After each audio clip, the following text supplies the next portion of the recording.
السلام عليكم ورحمة الله والصلاة والسلام على رسول الله. رايحة نقوم بتحويل الزبدة إلى سمن.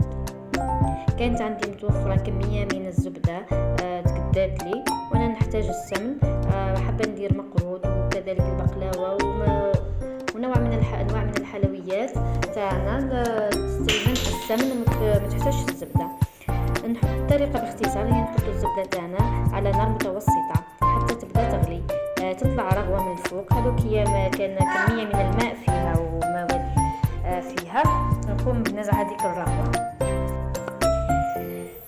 نحاولوا نحيو هذيك الرغوة كامل، لكن هذيك المواد ما زالت كاينة. نحاولوا نخرجوها بإضافة ملعقة صغيرة من الملح، ملعقة ممسوحة من الفرينة، نمزجوهم نذوبوهم مليح ونخليوها تغلى. كي تغلى تطلع رغوة أخرى نحاولوا نتخلصوا منها، ومن بعد نخليو الزبدة تركح تماما حتى تبرد.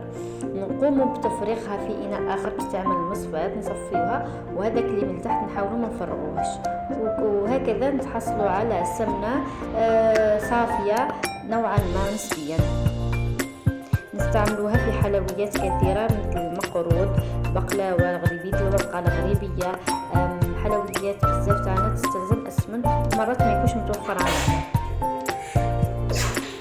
دمتم في رعاية الله.